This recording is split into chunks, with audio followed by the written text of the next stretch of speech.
കോൺഗ്രസിൽ നിന്ന് രാജിവെച്ച ദേശീയ വക്താവ് ഗൗരവ് വല്ലഭ് ബിജെപിയിൽ ചേർന്നു. കോൺഗ്രസിന്റെ ദിശാബോധമില്ലായ്മയിൽ അസ്വസ്ഥനാണെന്ന് ഗൗരവ് വ്യക്തമാക്കി. ഇന്നലെ കോൺഗ്രസ് പുറത്താക്കിയ സഞ്ജയ് നിരുപം ശിവസേന ഷിൻഡെ വിഭാഗത്തിൽ അംഗത്വം സ്വീകരിക്കും. ലോക്സഭാ തെരഞ്ഞെടുപ്പ് കാലത്ത് ഒരു ദേശീയ നേതാവ് കൂടി കോൺഗ്രസ് വിട്ട് ബിജെപിയിൽ ചേർന്നു. സാമ്പത്തിക വിഷയങ്ങളിൽ മോദി സർക്കാരിനെതിരെ നിരന്തരം വിമർശനങ്ങൾ ഉന്നയിക്കുന്നതിൽ പ്രധാനിയായിരുന്നു ഗൗരവ് വല്ലഭ്. അധ്യക്ഷൻ മല്ലികാർജ്ജുൻ ഖാർഗെയ്ക്ക് അയച്ച കത്തിൽ കോൺഗ്രസിന്റെ സനാതന വിരുദ്ധ മുദ്രാവാക്യങ്ങൾ ഉയർത്താൻ കഴിയില്ല എന്ന് ഗൗരവ് വല്ലഭ് വ്യക്തമാക്കി. ജാതി സെൻസസ് പോലുള്ള വിഷയങ്ങളിലെ എതിർപ്പും രാജിക്കത്തിലുണ്ട്. വികസനം സൃഷ്ടിക്കുന്നവരെ നിരന്തരം അധിക്ഷേപിക്കാനാകില്ല എന്നും രാജിക്കത്തിൽ പറയുന്നു. ദില്ലിയിൽ ബിജെപി ആസ്ഥാനത്ത് എത്തിയാണ് ഗൗരവ് വല്ലഭ് പാർട്ടി അംഗത്വം സ്വീകരിച്ചത്. ബീഹാർ മുൻ കോൺഗ്രസ് അധ്യക്ഷൻ അനിൽ ശർമ്മയും ബിജെപിയിൽ ചേർന്നു. കോൺഗ്രസ് ഇന്നലെ 6 വർഷത്തേക്ക് സസ്പെൻഡ് ചെയ്ത മഹാരാഷ്ട്രയിൽ നിന്നുള്ള നേതാവ് സഞ്ജയ് നിരുപം നേതൃത്വത്തിനെതിരെ രംഗത്ത് വന്നു.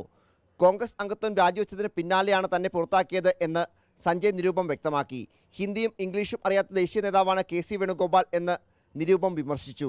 जब हिंदी बोलते समझ में नहीं आता, अंग्रेजी बोलते समझ में नहीं आता, मलयाली हमको समझ में नहीं आता। एक ऐसा आदमी पिछले इतने वर्षों से बैठा हुआ है और संगठन लगातार गर्त में जा रहा है।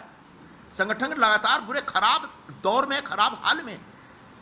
तो एक कांग्रेस पार्टी में जो ये टकराव चल रहा है लॉबियों का, उसकी वजह से രാജിക്കത്ത് ഖർഗെയ്ക്ക് അയച്ചതിന്റെ സ്ക്രീൻഷോട്ട് അടക്കം നിരുപം പങ്കുവച്ചു.